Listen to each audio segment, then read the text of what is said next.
참 감사하신 말씀이 있습니다. 자, 로마서 8장부터 한번 볼까요?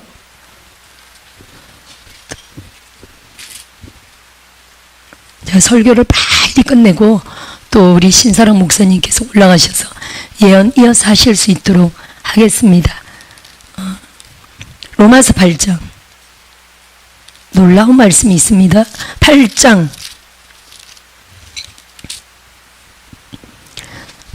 19절 자, 오늘 본문이 8장 19절부터 21절까지 말씀이 되겠습니다. 함께 읽어볼까요? 피조물이 고대하는 바는 하나님의 아들들이 나타나는 것이니. 어마무시합니다. 요거 세 번만 한번 다시 반복해서 읽어봅시다. 우리 잘 아는 말씀인데 어마무시한 말씀이에요. 세 번만 더, 앞으로 세 번만 더 시작. 피조물이 고대하는 바는 하나님의 아들들이 나타나는 것이니. 한 번 더. 피조물이 고대하는 바는 하나님의 아들들이 나타나는 것이니. 한 번 더. 피조물이 고대하는 바는 하나님의 아들들이 나타나는 것이니. 여러분, 하나님의 아들이 누굽니까? 아니, 우선 하나님의 아들이 원래 예수였잖아요. 이제는 우리가 그 다음 하나님의 아들들이죠. 이게 무슨 말입니까? 이 온 세상 피조물이요, 예수와 같은 하나님의 아들들이 나타나기를 고대한다는 겁니다. 예수님의 삶, 예수님의 사역, 또 예수님이 요한복음 14장 12절에 나를 믿는 자는 나와 같은 일을 할 것이요 이보다 더 큰 일도 하리니. 그 다음 뭐라고 그랬다고요? 이는 내가 아버지께로 가미니라. 육체로 계셨던 예수님은 아버지께 가시고, 그 다음에 부활승천하신 후에 10일 만에 인자로 오신, 아니 왕권을 가지고 오신 인자. 할렐루야. 마태복음 16장 28절 말씀입니다. 인자가 왕권을 가지고 오는 것을 볼 자들도 있으리라 하시더니, 예수님이 왕권을 가지고, 이제 육체의 예수님이 아니라 영으로 왕권을 가지고 우리 안에 보혜사 성령님으로 오셨죠. 따라합시다. 영원토록 함께 하신다. 그래서 여러분, 마태복음 28장 맨 끝에요. 볼지어다 세상 끝날까지 내가 너희와 영원토록 함께 있으리라. 그 말씀을 이루셨거든요. 따라합시다. 예수님이 이제 영으로 우리 안에 왕권을 가지고 성령으로 오셨다. 영원토록 함께 계신다.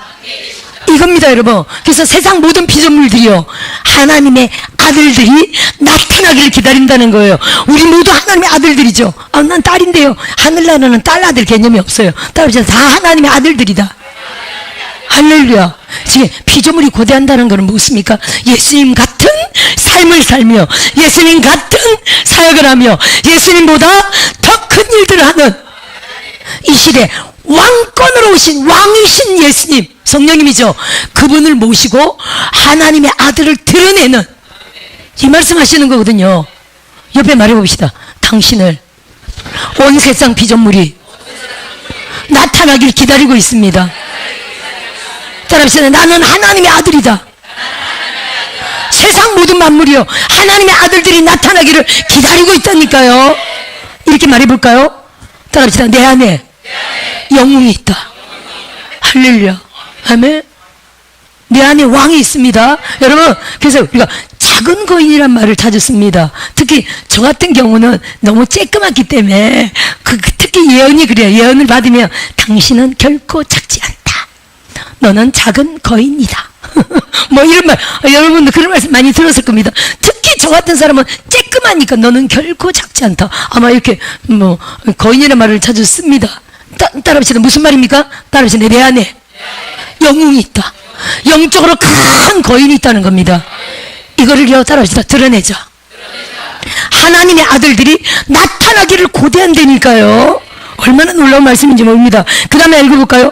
시작. 20절. 피조물이 허무한 데 굴복하는 것은 자기 뜻이 아니요 오직 굴복하게 하시는 이로 말미암음이라. 21절까지. 그 바라는 것도 피조물도, 바라는 것은 피조물도 썩어짐의 종로로 단 데서 해방되어 하나님의 자녀들의 영광의 자유에 이르는 것이니라. 할렐루야. 아멘. 하나님의 아들들 앞에 피조물이 굴복한다니까요. 근데 피조물이 굴복하는 게 아니라 하나님이 그렇게 굴복하게 하셨다. 뭐라고요? 우리 안에 왕이 계시기 때문이에요. 할렐루야. 그래서 로마서 5장 17절에 이렇게 말합니다. 5장 17절 두 가지인데, 제 종로를 하던 삶에서 로마서 5장 한번 읽어볼까요? 은혜와 의의 선물을 넘치게 받는 자들은 한 분 예수 그리스도를 통하여 생명 안에서 왕노를 하리로다. 그 말씀인데 17절 처음부터 한번 읽어봅시다. 시작. 한 사람의 범죄로 말미암아 사망이 그 한 사람을 통하여 왕노를 하여 쓴즉 수도 이전 삶입니다. 따라합시다. 성령 받기 전이다. 왕이신 성령이 내 안에 오기 전에, 할렐루야, 왕이신 성령이 내 안에 오기 전에 나는요 사단이 내 안에서 왕노릇 했습니다. 할렐루야. 근데 성령이 오고부터요 왕이 바뀌었습니다. 따라합시다. 왕이 바뀌었다. 나라가 바뀌었다. 그래서 마태복음 12장 28절에 우리 예수님이 내가 하나님의 성령을 힘입어 귀신을 쫓아내는 것이면 이미 너희 안에 하나님의 나라가 임하였느니라. 따라합시다. 귀신 쫓는 목적이, 여러분, 귀신 쫓는 목적이 뭐 병 고침, 물론 그건 후차적인 겁니다. 근본적인 목적은요, 귀신 쫓는 목적은요, 따라합시다. 나라가 바뀌게 하는 것이다.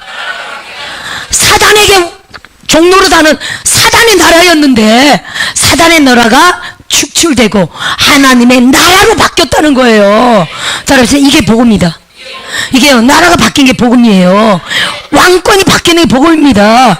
복음이라는 단어가 우리가 지금 복음이라고 우리말로 복음을 해서 한문이죠. 복음, 영어로 굿뉴스, 뭐 또 가스펠, 뭐 여러 가지 단어를 쓰는데 헬라어로는요, 이게 어디서 예수님이 그냥 만들어낸 단어가 아니에요. 원래 어디에 있던 단어라고요? 헬라 로마 제국 시대에 쓰던 단어예요. 따라합시다. 유앙겔리온. 이렇게 어려운 단어는 꼭 적어놨다가 기억하시고 아니 헬라어 히브리어를 뭐 다 기억할 필요는 없습니다. 하지만 이렇게 강단에서 딱 나오는 거는 따라합시다. 중요하다. 중요하죠. 그냥 하나 헬라어 히브리어 하나만 알아도 이제 평생에 울고먹는 거야. 여러분, 이 나이에 헬라어 히브리어 공부할 수 있어요, 없어요? 그리고 할 필요가 없습니다. 이렇게 딱 중요한 거 가르쳐 줄 때 잘 기억해 놨다가 따라합시다. 평생에 써먹자. 자, 유앙겔리온. 이게 무슨 말이냐면요, 나라가 정권이 바뀌었다. 나라가 바뀌었다. 왕권이 바뀌었다. 이런 의미를 갖고 있어요. 예를 들어, 요한계시록에 사도 요한이 밤모습이 유배되어 있습니다. 그리고요, 사형날을 기다리고 있는 입장이거든요. 근데 우리가 그 요한복음이라는 비디오 영화를 보면 알지만 사형 직전 당일날, 사형 직전 밤에 도미티아누스 황제가 내가 신이다 라고 하면서 예수 믿는 모든 사람들 다 잡아 죽이고 감옥에 가둔 왕이 도미티아누스 황제입니다. 그 황제가 암살당해요. 황제가 바뀌어요. 네르바 황제로 바뀌어요. 근데 이 네르바 황제는 기독인을 왜 탄압해? 지네 섬기고 싶은 거 섬기라 그러지 하고 다 사면해줘. 따라합시다. 악한 왕에서 선한 왕으로 정권이 바뀌었다. 이게요, 유앙겔리온인 거예요. 사람들이 전부 다 나와줘. 유앙겔리온, 나라가 바뀌었다. 왕권이 바뀌었다. 정권이 바뀌었다. 대한민국 정권이 바뀌었다. 할렐루야.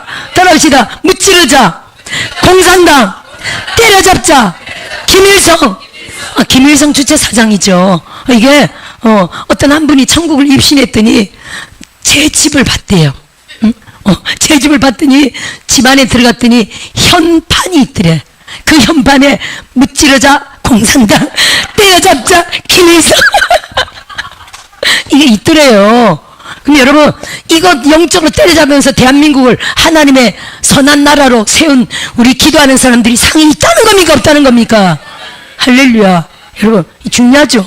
그래서 유앙겔리온은 이 단어가 주님이 고대 로마 시대에서 사용하고 있는 이 단어를 그대로 갖고 와서 주님도 복음이다 이렇게 말씀하셨다는 거예요. 할렐루야. 그래서 주님의 복음이요, 정권이 바뀌는 거잖아요. 우리 안에서 사단의 나라가 하나님의 나라로 바뀌는 거예요. 따라합시다. 그래서 귀신을 쫓아내야 된다. 주님이 십자가에 죽기까지 하신 사역이 뭡니까? 누가복음 13장 32절에 내가 오늘과 내일도 귀신을 쫓아내며 병을 고치다가 제3일에는 완전하여 지리라. 제3일은 십자가 지는 날입니다. 일구수 구속의 마지막 사명을 이루는 날까지 예수님은요 귀신 쫓고 병 고쳤다는 거예요. 따라합시다. 귀신을 쫓아냈다. 국가적으로 간첩 주사파 쫓아내야 되겠죠. 교회적으로 분리 분열행들 쫓아내야 되겠죠. 전통적으로 한국에 내려오는 우상숭배 쫓아내야 되겠죠. 음란 중독 온갖 영들 우상숭배 쫓아내야 되겠죠. 할렐루야. 이것들을 귀신을 쫓아내면 이단시 했던 대한민국의 실상이 있습니다.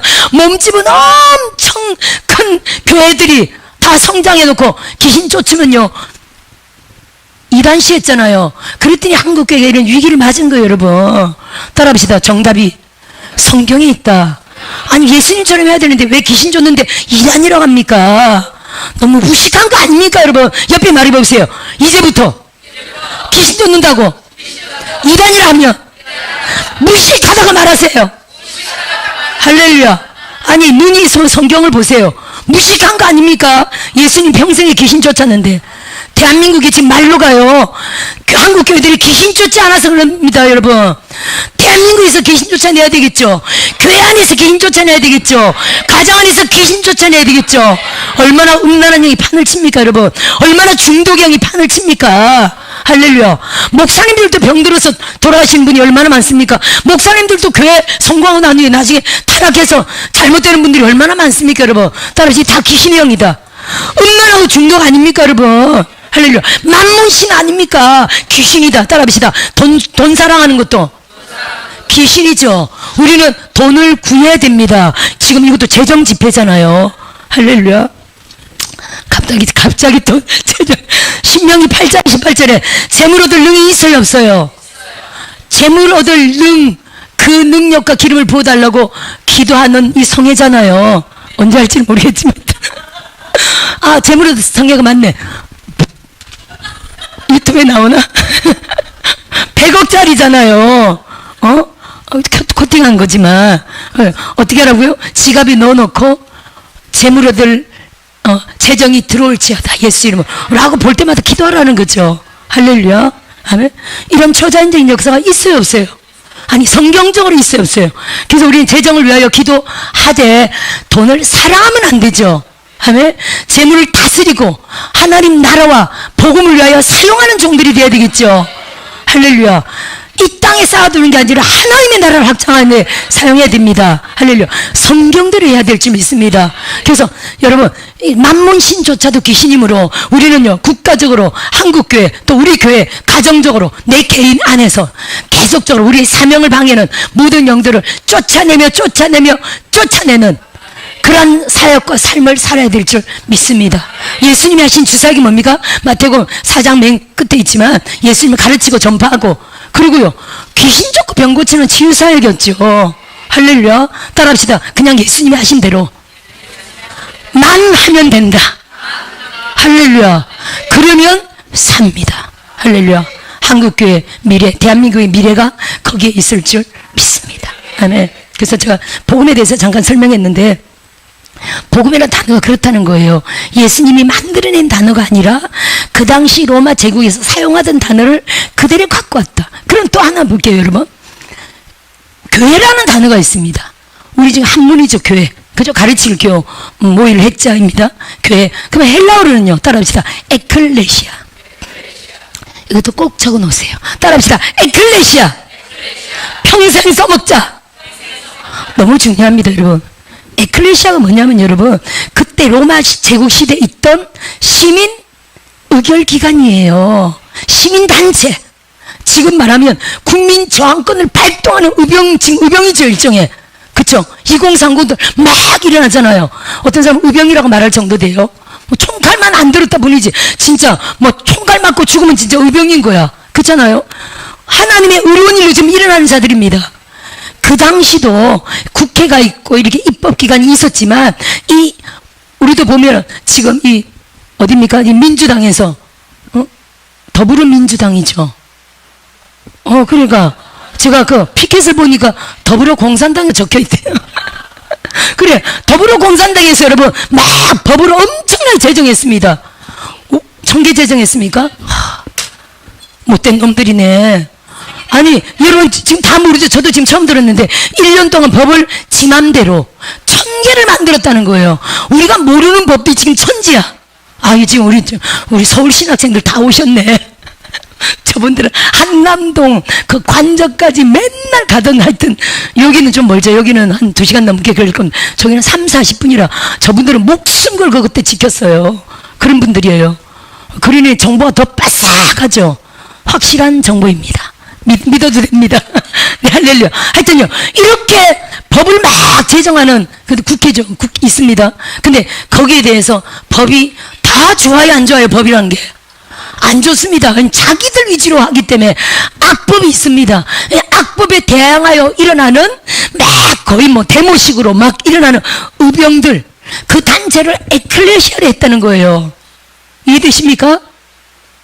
따라합시다. 에클레시아는 국가를 상대하여 싸우는 시민단체였다. 아니, 예수님이, 베드로에게, 교회란 단어가 처음에 누가복음 16장일 겁니다. 그죠? 아니, 마태복음 16장에 예수님이, 베드로야, 내가 이 반석 위에 뭐를 세운다고요? 에클레시아를 세운다고 그랬다니까요. 이게 지금 우리는 교회라는 단어 바뀌어가지고 모여서 가르치는 것을만 끝난다는 거죠. 그럼 돼야 안 돼요? 주님의 원래 뜻은, 따라합시다, 정부에 대항하여. 아니, 나라가 잘하고 있으면 나라를 위해 기도만 하면 되지만, 나라가 못하고 있으면, 악법, 무능한 정부라면, 악한 정부라면 대항하여, 따라합시다, 교회가 일어나야 된다. 이걸 반석 위에 세웠다는 거예요. 이해되십니까? 아멘? 그래서 뭐 교회가 뭐 정치에 관여하면 안 된다, 그건 절대로 그런 의미가 아니에요. 여러분 성경을 보세요. 창세부터. 따라합시다. 하나님의 종들이 정부 위에 있었다. 그렇죠 여러분? 국가 위에 있었죠. 왕들 위에 있었습니다. 아멘? 그러면요, 하나님의 이 신앙이, 우리의 믿음이, 우리의 교회가요, 정권에 관계해야 된다는 거죠. 그렇다고 뭐 대통령 되라는 뜻은 아닙니다. 이승만, 여러분 이승만의 책을 잘 읽어보세요. 이승만은 목사가 되려고 했었어요. 아십니까? 신학교 가서 목사가 되려고 했는데 딱 전부 다 이제 자기가 보니까 목사가 돼서는 나라를 변화시키지 못하겠더래요. 교회가 열악하잖아요. 아무래도 목사가 돼서는 나라를 변화시키지 못하겠다. 그만큼 신앙이 좋았다는 거예요. 그래서 내가 나라를 바꾸려면, 변화시키려면 목사가 아니라 대통령이 돼야 되겠다. 그래서 대통령이 된 겁니다. 그래서 큰일 했어요? 큰일 안 했어요? 얼마 전인가 한 분이 천국에 갔다 오셔서 예수님께 물어봤어요. 확실한 정보입니다. 예수님, 대한민국에서 제일로 상이 많은 사람 누굽니까? 누굴까요? 고조영기? 벌써 정보가 다 샜네. 맞다! 이승만 대통령이다. 이승만 대통령이 아니었으면요, 여기 예수 믿을 사람 거의 없을 겁니다. 할렐루야. 북한에는요, 겨우 숨어서 예수 믿는 사람들이 좀 숫자적으로 좀 작게 있을 뿐입니다. 우리가 수년 전에 알지만, 거기서 북한에서 이 포크레인 같은 거 있죠. 트랙터 같은 거, 이런 거, 땅을 확 밀어버리는 거 있죠. 그걸로 확 미는 공사를, 도로를 했는데, 확 밀었더니 그 밑에서 목사 가정이 언제입니까? 그때 이후로, 6.25 때 이후로 오랫동안 19명이 그 안에서 숨어서 그 길 밑에 숨어서 살고 있었어요. 땅을 확 가르더니 드러나 버린 거예요. 그들 다 어떻게 했을까요? 그들 다요, 일렬로 쫙 눕혀놓고요, 큰 거 있잖아요. 불도저로 발부터, 머리부터 하면 빨리 죽으니까 발부터 오도독 하면서 다 깔아뭉개서 다 죽였어요. 동네 모든 사람들 다 보는 앞에서. 이게 지금 북한이거든요, 여러분. 그럼 예수 믿기 쉽다고요, 어렵다고요? 아이고, 대부분 다 예수 안 믿어요, 여러분. 그러니까 지금 대한민국에 이렇게 지금 1000만 넘게 예수 믿는다는 거는요, 누구 때문이라고요? 이승만 대통령 때문이에요. 그분 상이 제일 많다는 거예요. 그분 상이. 우리가 피라미드를 알지만 여러분, 피라미드 잘 알죠? 피라미드 한 사람과 관계돼서 이렇게 쫙 내려가잖아요. 그러면 밑에 모든 사람들은 누구 때문입니까? 위에 한 사람 때문이죠. 예를 들어 우리 전도도 마찬가지인데 예수님 한 사람이 12제자 세우고 70인 제자 세우고 더 많은 제자들 이 전국적으로 전 세계적으로 우리 한국도 교회가 지하에 2층에 4층에 5층에 막 교회가 이렇게 있는 데도 있지요. 이렇게 이게 다 살 것 아닙니다. 아멘. 자기 남들이 양떼들이 다 따로 있습니다. 엄청나게 많은, 따라합시다, 많으면 많을수록 좋다. 할렐루야. 왜냐하면 누가복음 10장에 이렇게 말씀하고 있어요. 추수할 것은 많되 추수할 일꾼이 부족하다. 추수할 일꾼을 보내어 달라고 하라. 이렇게 말씀하셨기 때문에 우리는요, 따라합시다, 추수할 일꾼이 저와 여러분 같은 자들이고요. 또 진짜 추수를 최고로 잘할 수 있는 기관이 뭡니까? 교회잖아요, 여러분. 저는 이렇게 주장합니다. 전도를 제일 효과적으로 잘할 수 있는 것은 교회다. 그래서 교회를 개척하라고 말합니다. 아멘. 이렇게 같이 연합해서만 사역하기도 하지만, 아멘. 그냥 이렇게 전도하는 거고요. 내가 교회를 세우는 것이, 교회를 개척하는 게 최고로 강력한 전도다라고 주장합니다. 그래서 개척의 사명과 개척의 의지를 가지신 분들은 따라합시다. 빨리 개척하자. 할렐루야. 빨리 개척하셔서 주님 오시는 날까지 영혼을 구원하여 양육하고 제자화하는데 큰 일익을 담당하시길 주 이름으로 축원드립니다. 할렐루야. 아멘. 또 한 말씀 더 해볼까요? 그러면 사도란 단어가 있습니다, 여러분. 아멘. 사도는 헬라어로 아포스톨로스입니다. 따라합시다. 아포스톨로스. 이 참 중요한 단어입니다, 여러분. 좀 설교 준비해온 거하고 좀 다른 설교를 자꾸 해버리네. 죄송해요. 자, 이번에 로뎀 넘어가서 우리 교회 연합 예배를 드렸는데 갑자기 아까 이 헬라에 대한 말씀을 몇 가지 했는데 너무 제가 은혜가 돼서 단톡에 올렸죠. 들은 분들 계실 겁니다. 제가 은혜가 돼서 그랬더니 또 나오네요. 뭐 엄청나게 또 많은 분들이 계셔서 사도란 단어가 있습니다. 이게 굉장히 중요합니다, 여러분. 따라해봅시다. 아포스톨로스. 평생 써먹자. 다 압니까? 기록은 안 하시는 분들은 다 아시나 봐요. 이게 무슨 뜻이냐면 여러분, 로마 제국은 황제입니다. 그죠? 황제고요. 밑에 많은 왕들이 있습니다. 황제는 뭡니까? 왕들을 다스리는 왕이에요. 황제입니다. 많은 왕들이 있고요. 또 유대 나라는 헤로드 왕을 임명하고 또 나중에 빌라도 총독을 임명하고, 따라합시다. 황제가 보내는 특사를 아포스톨로스라고 했습니다. 그리고 여러분, 이게 엄청나요, 안 엄청나요? 하찮은 사람입니까? 엄청 존귀한 사람입니까? 할렐루야. 엄청 존귀한 사람입니다. 로마 제국은 모든 나라들을 식민지로 갖고 있는 나라죠. 자, 특사 아포스톨로스를 황제가 보내어서 하는 일이 뭡니까? 자기가 점령한 그 지역을, 따라합시다, 정복, 다스림, 지킨, 뭐 반란이 일어나지 못하도록, 테러 일어나지 못하도록 딱 황제가 보낸 그 정권으로, 군대로 딱 장악해서 다스리는 거예요. 그게 아포스톨로스예요. 그 사도로, 특사로 보낸 겁니다. 그럼 이게 무슨 말입니까? 예수님이 당신이 12제자들을 파송하면서 12제자들 이름을 뭐라고 했다고요? 예수님이 특별히 지은 이름이 아니라 우리 예수님이 로마 시대 그 당시 사는 사람들이 말하면 가장 쉽게 피부적으로 이해할 수 있는, 공감할 수 있는 단어를 사용했다는 거예요. 복음이다, 에클레시아다, 사도다. 이해되십니까? 유앙겔리온이다, 에클레시아다, 아포스톨로스다. 이 말들이 엄청난 단어였다는 거예요. 이해되십니까? 그럼 12제자를 사도로 예수님이 파송했습니다. 너희들은 사도다. 하늘나라의 사도다. 하나님의 명을 받은 특사들이다. 너희가 가는 그 지역을 어떻게 하라고요? 따라합시다. 정복하고 다스려라. 하나님의 군대로 장악하라. 무슨 말씀이 이해되십니까? 악한 영들의 공격을 쫓아내고, 마태복음 12장 28절이잖아요. 하나님의 성령을 입어 귀신을 쫓아낸다면 하나님의 나라가 이미 너희에게 임하였느니라. 이 권세와 능력으로 사단의 귀신들을 쫓아내고 하나님의 나라로 그 땅들을 만들어라. 그리고 하나님의 군대로 그 땅들을 지켜라. 너희가 가는 곳 그 땅들을 정복하고 사람들을 다스려라. 하나님의 영으로. 할렐루야. 황제의 영이 아니라 하나님 나라, 하늘나라 황제인 우리 하나님의 영으로 사도로 그들을 보냈다는 거예요. 할렐루야. 따라합시다. 우리는 하나님으로부터 부름받았다. 할렐루야. 또 우리 친약의 이제 베드로전서 2장 9절은 우리를 왕 같은 제사장이라고 표현합니다. 이거 어마무시한 단어입니다. 구약적으로 보세요. 왕은 딱 한 명이에요. 제사장, 우리가 왕 제사장 하지만 사실은요, 우리 주님이 대제사장이시고 사실은 왕 같은 제사장 말했지만 이거는요 대제사장의 권한이에요. 왜냐하면 휘장이 찢어졌고 휘장 안으로 지금 마음껏 들어갈 수 있는 우리입니다. 이거는요 대제사장의 권한이잖아요. 대제사장이 1년에 한 번 대속죄일만 그날 지성소를 사용할 수 있었어요.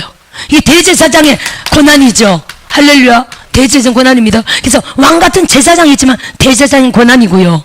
이제는 우리가 휘장 안을 들어가서 지성소를 들락거리는 정도가 아니에요. 따라합시다. 지성소가 우리 안으로 와버렸죠. 따라합시다. 우리는 항상 지성소 안에 있다. 자, 지성소 안에 왜 들어갔습니까? 지성소 안에 그 언약궤에다 피를 뿌리고요, 영광의 하나님을 만나기 위함입니다. 왜냐하면 레위기 16장 이전에 내가 구름 가운데서 나타나리라 말씀하셨거든요. 구름 가운데, 그 구름이죠. 언약궤에서 구름 기둥이 솟아납니다. 원래 이제 처음에 출애굽 할 때는요, 구름 기둥, 불 기둥이 이렇게 딱 세워져서 쭉 따라갔지만 나중에 성막을 만들고 언약궤를 딱 만들고 나서는요, 구름 기둥이 어디를 꽂혔다고요? 성막 위로 딱 꽂혔고요. 정확하게는 언약궤 위 딱 꽂힌 거예요.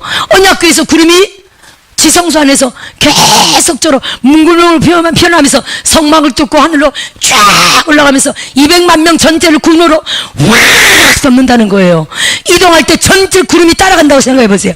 어머나, 내가 구름 밑에 가야 되는데, 아니야, 구름이 더 넓게 200만 전체를 구름을 덮으면서 따라간다는 거예요. 밤에는 그 구름 안에 불이 있어가지고 그들 모두를 지킨다는 거죠.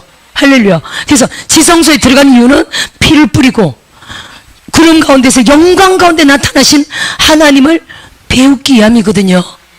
근데 그 언약궤가 이제 어디 안에 와 있다고요?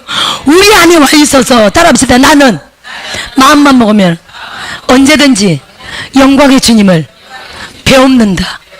그래서 여러분, 뭐가 중요해요? 마음이 중요해요. 잠언 4장 23절에 무릇 지킬 만한 것보다 더욱 네 마음을 지키라. 생명의 근원이 이에서 남이니라. 고린도서 1장 22절에도 너희 마음에, 우리 마음에 성령을 부었느니라. 할렐루야. 마음을 지키는 게 너무 중요해요.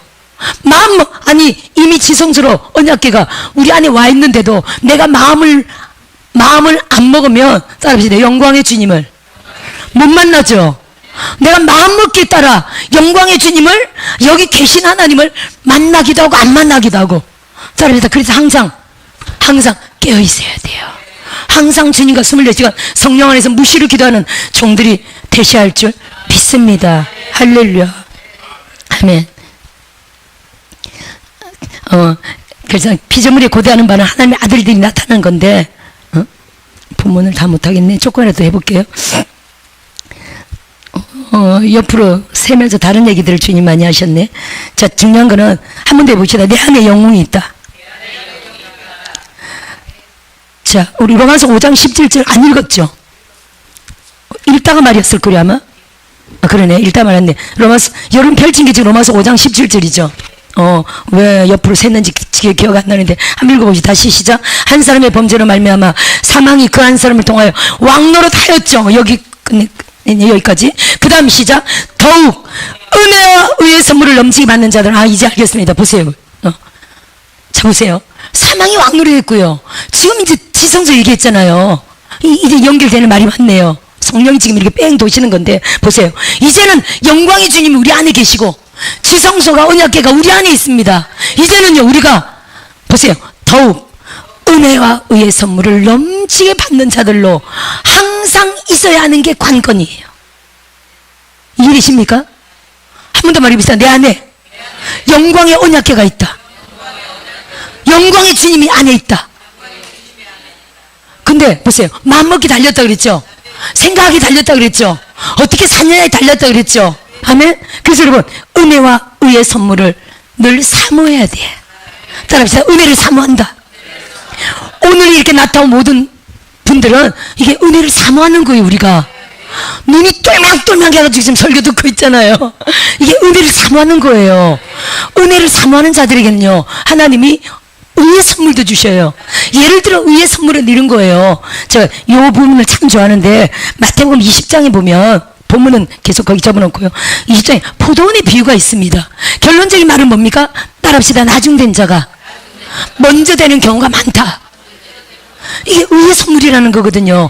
나는 잘한 거 없는데 하나님이 나를 불쌍히 여기시고 은혜 베푸셔서, 은혜가 정확하게 뭐라고요? 은혜가 정확한 뜻은요, 죽을 수밖에 없는 죄인에게 베푸시는, 값없이 베푸시는 하나님의 선물을 은혜라고 그래요. 할렐루야. 아멘. 그걸 우리에게 주신 겁니다. 그래서 정말 하나님의 은혜를 갈구하고, 할렐루야, 나는 부족하고 연약하지만 하나님이 나를 긍휼 베푸셔서, 하나님의 자비와 긍휼, 이를테면 이 모든 것들로 인하여 우리에게 주시는 모든 하나님의 은총, 그게 은혜와 의의 선물이에요. 이런 자들은 어떨까요? 날마다 감사와 감격이 넘치겠죠. 예를 들어 보세요. 포도원의 비유는 1데나리온 받은 자들이 있습니다. 새벽부터 나와가지고 하루 종일 쇠가 빠지게 일했어.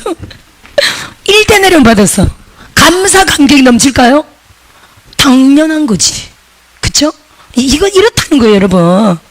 근데 달랑 아무도 안 써주는데, 연약해, 늙었어, 힘들어, 별로 힘도 못 써, 현 목사님, 의의 선물을 넘치도록 받으시길 주 이름을 축원드립니다.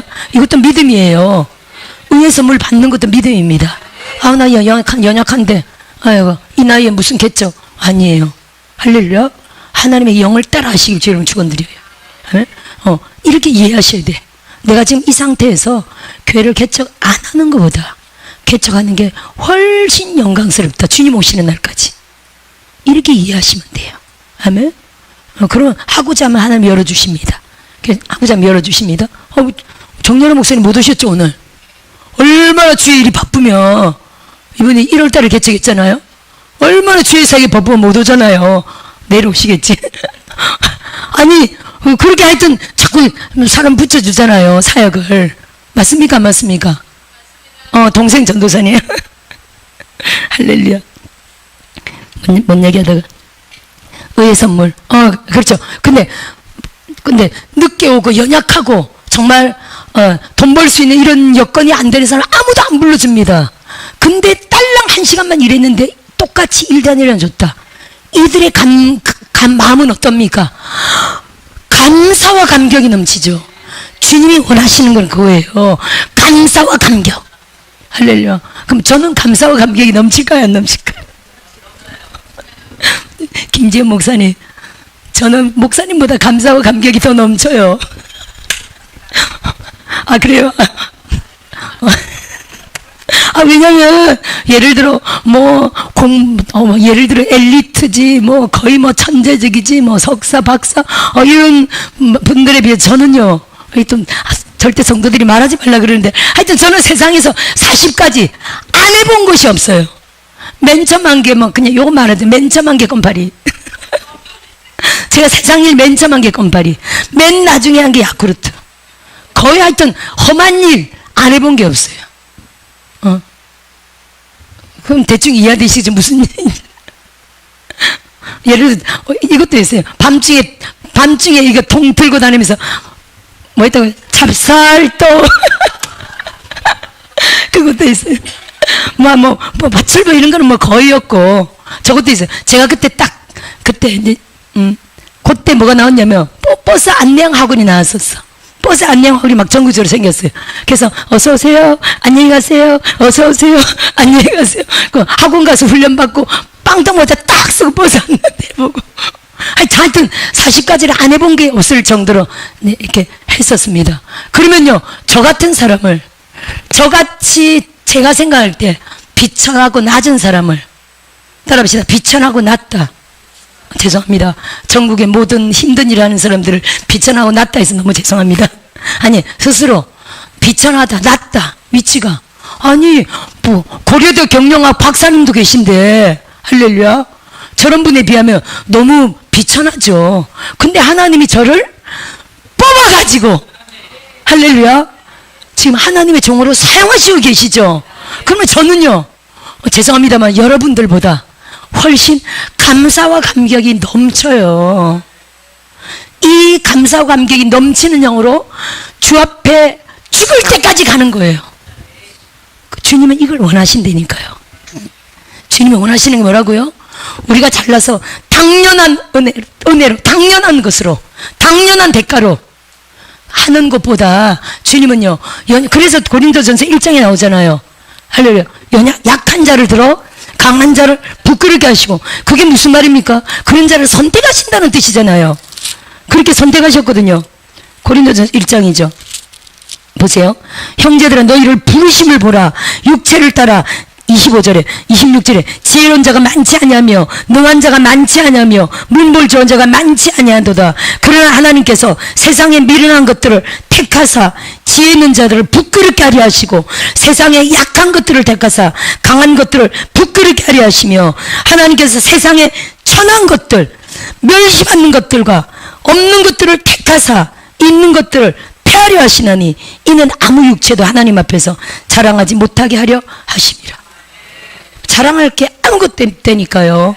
가난하고 공부도 별로 못했고 대학을 못 갔습니다. 뭐 대학 박사들이 다니는데 그래서 신학교를 18년을 다녔어요.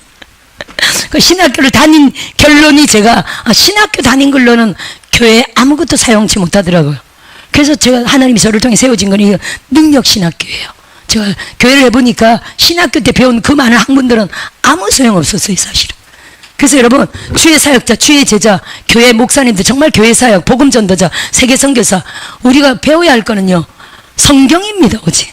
저는 오직 성경을 가르칩니다. 성경을 알아야 돼요. 또요, 기도 많이 해야 돼. 감사하게 기도 많이 할 수 있는 은사를 주셨어요. 금식해야 돼. 기도와 금식에는 이런 유가 나갈 수 없느니라. 마가복음 9장 29절에 사단을 대적하는데 기도와 금식이에요. 따라합시다. 성경에 정답이 있다. 맞죠, 여러분? 또요, 지도자의 기름 부음이겠죠. 성령의 열매입니다. 저는 엄청 능력 있는 분들을 봤는데도 성격이 완전 너무 개성이 강해가지고 개 같은 성질, 너무 개성이 강해가지고요 성도들이 붙어있질 못해요. 너무 아깝잖아요, 그죠? 그래서 진짜 성품이에요. 예수님처럼 살고자 하는, 욕심 없이 깨끗하게 살고자 하는 우리의 거룩함입니다. 이런 걸로 종들이 준비되어야지지. 할렐루야. 신학보다 더 중요한 거는 그거라는 거예요. 성경, 기도, 성령의 능력, 성품, 지도력. 할렐루야. 오직 깨끗하고 하나님 말씀대로 살고자 하는 그 선한, 그래야 선한 능력으로 세상을 변화시키고 영혼들을 변화시키고 할렐루야 복음 전도하는데 놀랍게 사용될 줄 믿어요. 그래서 하나님은 저를 통해 영성신학교를, 이 능력 훈련 사역 있잖아요.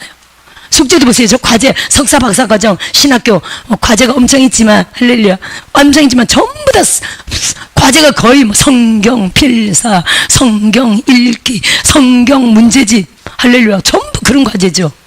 성경 알게 하려고 하는 거예요. 또 전도, 기도, 여기 밤마다 바글바글 기도하잖아요. 할렐루야. 기도하는 영이 막 임하잖아요. 여기서 기도 많이 할 수 있는 영이 임하잖아요. 그래서 교회들이 막 팍 개정하잖아요. 이게 하나님의 뜻인 줄 믿습니다. 아멘. 그래서 지금 은혜와 의의 선물을 마치려고 하는, 자꾸 옆으로 오니, 은혜와 의의 선물을 넘치게 받는 자들은 그 다음 뭐라고요? 한 분 예수 그리스도를 통하여 생명 안에서 왕노릇 하리로다. 할렐루야. 은혜를 갈구해야 됩니다. 하나님 앞에, 정말 하나님 앞에 의의 선물을 계속적으로 하나님 앞에 간구해야 됩니다. 열망해야 됩니다. 그래서 은혜와 의의 선물을 넘치게 받는 자들은요, 결론이 뭐라고요? 예수 그리스도를 통하여 생명 안에서 왕노릇 하리로다. 따라합시다. 생명이 중요하다. 생명이 어디에 있습니까? 생명이 어디에 있습니까? 예수가 생명이죠. 말씀이 생명이고요. 전심으로 예배할 때 우리는 생명으로 충만합니다. 전심으로 기도할 때 생명으로 충만합니다. 할렐루야. 귀신 쫓고 병 고칠 때 또한 우리는요 생명으로 충만합니다. 왜냐하면 악한 귀신들은요 우리를 계속적으로 방해하기 때문이에요. 요한복음 10장 17절에 도둑이 오는 것은 도둑질하고 죽이고 멸망시키려는 것뿐이요 내가 온 것은 양으로 생명을 얻게 하고 더 풍성히 얻게 하려는 것이라.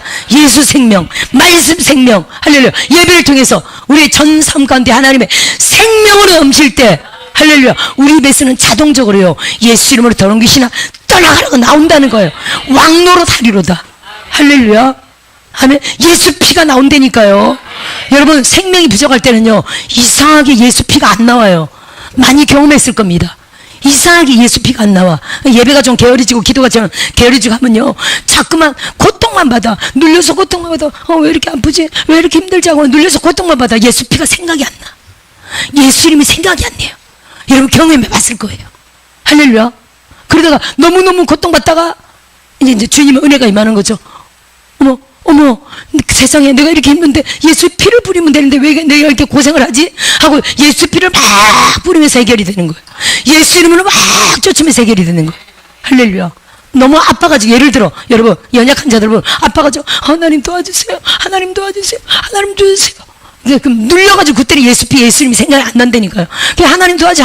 결국 하나님이 예수 피를 딱 생각나게 하죠. 예수 피를 뿌리면서 예수 이름 뿌리면서 딱 회복이 되는 겁니다. 할렐루야. 따라합시다. 생명이다. 그래서 생명 안에서 왕노릇 하는 줄 믿습니다. 아멘. 마무리해야 되는데 자 보세요. 오늘 본문 말씀은 피조물이 고대한 바는 하나님의 아들이 나타나는 것이라고 했는데 제가 오늘 다인 얘기를 하려고 했는데 이건 저녁에 해야 되겠네요. 여기까지는 못 가겠네. 자 무슨 말이냐면요. 이제 다윗이 사실은 여러분 시편 51편 5절에 재학 중에 출생했다 그랬어요. 어머니가 모친이 태중에서 그죠? 태중에서 제 가운데 출생되었 어머니가 제중에서 나를 잉태하였나이다. 그래서 그 족보를 보면 사무엘상 17장 그 25절 정도에 보면 아비가일이 누인데 아버지가 달라요. 그러니까 엄마가 바람 펴서 이세와 낳았다 이름을 족보상으로 봅니다. 그렇게 보기 때문에 8 형제인데 맨 꼬맹이 막둥이에게 우리가 보면 나중에 이 17장 보면 엘리압이 골리앗 전쟁에 떡을 가지고 갔죠. 다윗이 17장에 나옵니다. 근데 형이 이렇게 말합니다. 17장 28절에 노를 팔아요. 아니 세상에 큰 형이라면 막둥이에게 어떻게 그렇게 할 수 있겠어요. 저도 큰 아들하고 작은 아들이 16년 차이거든요. 큰 아들은 해군 군무 소령이고 작은 아들은 지금 공군 부사관인데 16년 터울이에요. 얘가 큰 아들이 꼬맹이 때 5살, 10살, 7살 막 이럴 때 엄마 나 동생 하나만 만들어줘 동생 하나만 만들어줘 막 그랬었어요. 우리는 막 교회 하니까 동생 만든다는 생각도 못했죠.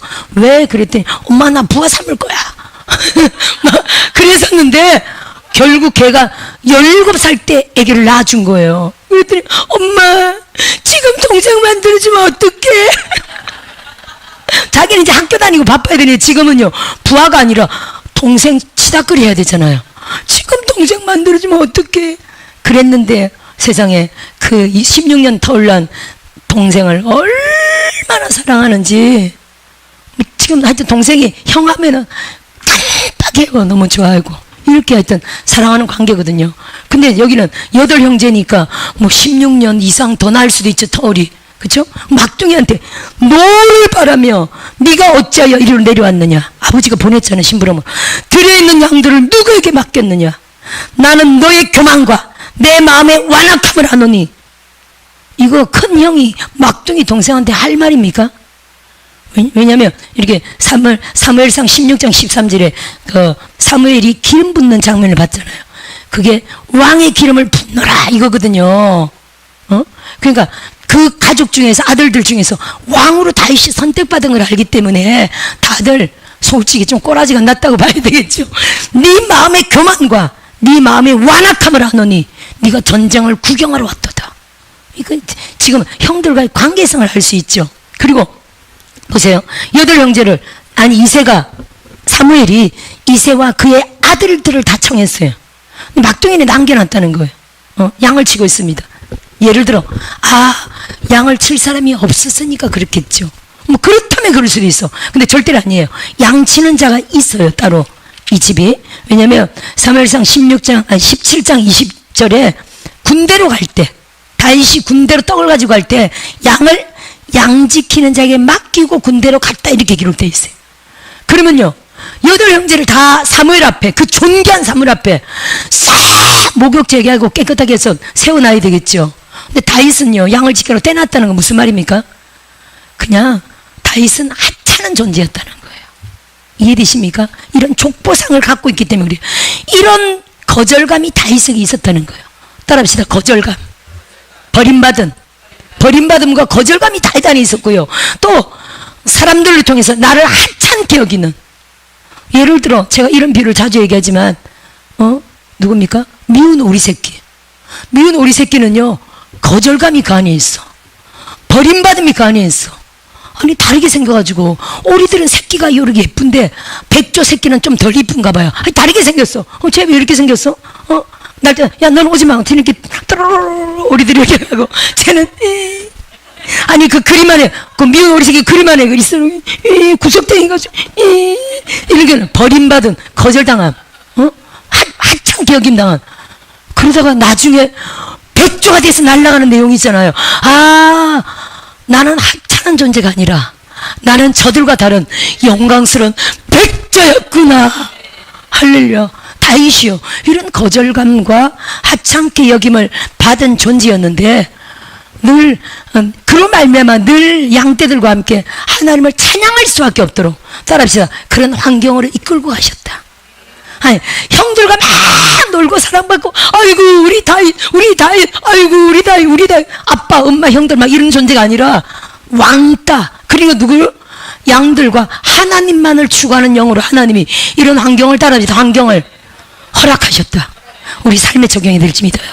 그래서 여러분, 이사야 45장 7절 말씀은 이런 말씀입니다. 나는 빛도 짓고 어둠도 창조하고 평안도 짓고 환난도 창조하나니. 이 말씀이 너무 은혜 같아요. 아니, 똑같은 물론 단어지만 빛은 지었다 그러고 어둠은 창조했다 말하잖아요. 지었다 창조했다 똑같은 단어지만 창조라는 단어는 왠지 좀 너무 틀리잖아요. 단어 자체가.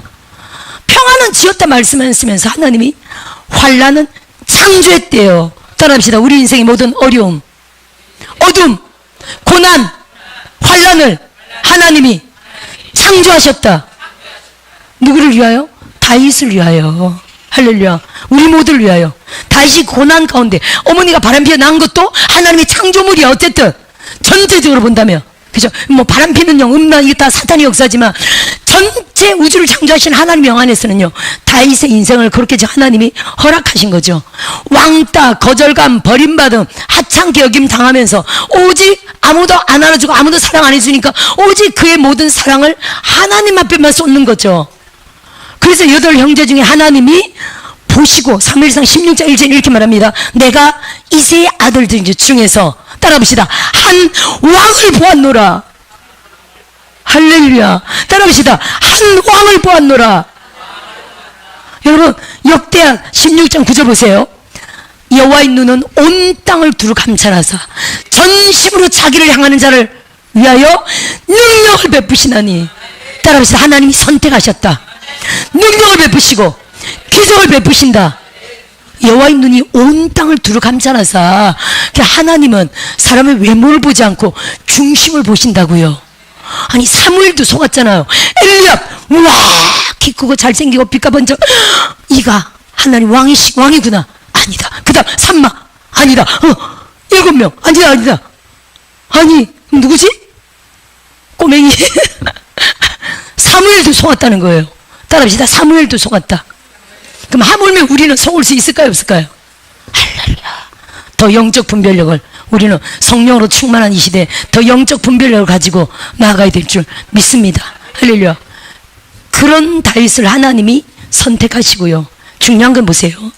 목동이었던 다윗이 사무엘상 16장 13절에 사무엘이 와서 뿔기름병을 부었습니다. 기름을 부었습니다.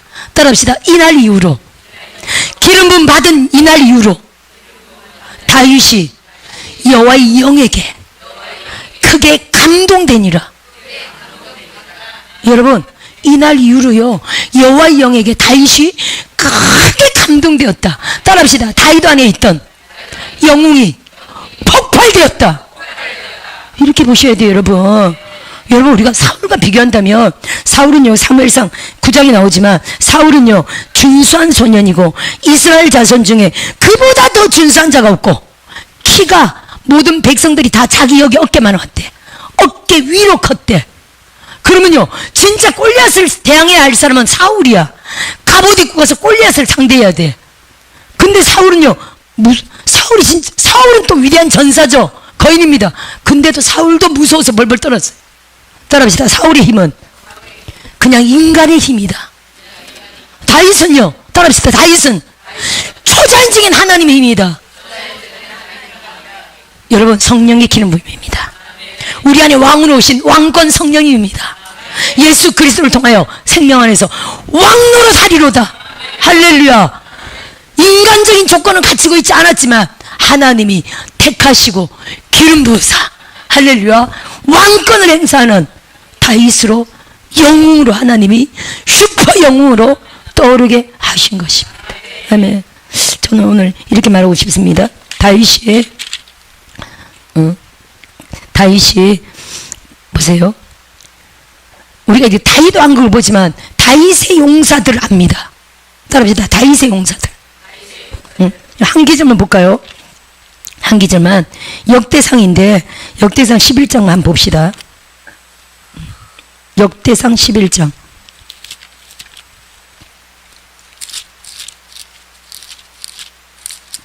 역대 11장 13절. 13절 14절. 12절부터네요. 그 다음은 아호와 사람 도도의 아들 엘르아살이니 세 용사 중 하나이라, 이렇게 돼 있죠. 엘르아살. 자, 엘르아살이 13절 시작. 그가 바스다밈에서 다윗과 함께 있었더니 블레셋 사람들이 그곳에 모여와서 치니 거기에 보리가 많이 난 밭이 있더라. 백성들이 블레셋 사람들 앞에서 도망하되 그가 그 밭 가운데 서서 그 밭을 보호하여 블레셋 사람들을 죽였으니 여호와께서 큰 구원으로 구원하심이었더라. 자, 한 기절만 우선 읽었는데 따라합시다. 다윗과 같은 용사다. 다윗은요, 여러분, 자기와 같은, 다윗과 같은 용사들을 계속적으로 만들어냈다는 거예요. 그래서 우리가 다윗의 30용사를 성경에 기록합니다. 또 그 밑으로 그 대표적인 장군들이고요, 그 밑에 많은 용사들이 있었습니다. 할렐루야. 그러다면 여러분, 우리도 따라합시다. 우리도 아멘. 우리도 다윗처럼요, 다윗이 진짜 이 승리하여 영웅이 된 걸 본다면 우리가 이 초자연적인 새로운 능력, 이 능력이 권연이 뭡니까 여러분? 성령의 기름 부음이죠. 그리고 그의 삶을 보면 사무엘상 17장도 보면 삶의 전쟁터에서 날마다 승리했던 걸 봅니다. 한 번만 더 볼까요? 사무엘상 17장. 안 하려고 하니까 짧게 마무리하게 하시네. 17장. 17장 보세요. 34절, 35절, 36절. 다윗이 사울에게 말하되 주의 종이 아버지 양을 지킬 때 사자나 곰이 와서 양떼에서 새끼를 물어가며, 이거 삶입니다. 그죠?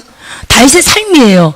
삶의 전쟁터에서 날마다 그가 영적으로, 아니 승리했다는 거예요. 따라합시다. 영적으로, 육적으로 승리했다. 35절. 내가 따라가면 그것을 치고 그 입에서 새끼를 건져내었고 그것이 일어나 나를 해오고자 하면 내가 그 수염을 잡고 그것을 쳐 죽였나이다. 주의 종이 사자와 곰도 쳤은즉 살아계신 하나님의 군대를 모욕한 이 할례받지 아니한 하나님의 사람이리까 그가 그 짐승의 하나와 같이 되리이다. 할렐루야. 이러한 삶을 다윗이 영육간의 승리의 삶을 삶 가운데서 살았다는 거예요. 따라합시다. 우리도 전쟁터에 있죠, 여러분. 따라합시다. 내 삶이 전쟁터다. 맞습니까? 안 맞습니까? 지구 자체가 전쟁터예요. 그래서 계시록 12장 12절에는 이렇게 말합니다. 사탄 루시퍼가 자기의 때가 얼마 남지 않음을 알고, 12절에 마귀가 자기의 때가 얼마 남지 않은 줄 알므로 크게 분내어 너희에게 내려갔습니다. 할렐루야. 특히 하나님의 사람이 공격 대상이죠. 이 땅은 전쟁터입니다. 영적 전쟁터에서 우리가 영으로 육으로 승리하는 삶을 살아야 되고요. 할렐루야. 따라합시다. 우리에게는 성령의 능력이 있다. 아멘. 우리는 하찮은 사람이 아닙니다. 절대로 아무렇지도 않은 대충 적당한 사람이 아닙니다. 할렐루야. 우리는 마치 창공을 나르는 백조와 같이, 할렐루야, 그러한 영적인 놀라운 존재들입니다. 다윗같이 비천한 존재로 태어났지만 그는요, 하나님이 택하사 왕으로 세웠던 것을 우리는 봅니다. 그러한 존재가 우리들이라는 거예요. 우리에게 너희는 왕같은 제사장이다 이렇게 말했고요. 할렐루야. 우리 모두를, 그 왕은 그 당시에 구약적으로 1년에, 아니 나라에 한 명밖에 없는 대제사장도요 항존직이었습니다. 죽을 때 또 한 명 바뀌는 거예요. 물려주는 항존직이었습니다. 근데 그 존귀한 자들을 우리에게 비교하면서 너희는 왕같은 제사장이다 이렇게 표현했다는 거예요. 이게 어마무시한 단어입니다. 옆에 말해봅시다. 당신은 왕같은 제사장입니다. 할렐루야. 이 영적 정체성을 우리가 기억하고요. 왕의 권세가 뭡니까? 왕권이 뭡니까? 왕노릇 하라 그랬는데 주님이, 왕노릇이 뭡니까? 왕 앞에는 다 복종하는 거예요. 왕은요, 여러분, 달라고 부탁하는 게 왕이 아니에요. 따라합시다. 왕은 명령하는 것이다. 왕은 선포하는 것이다.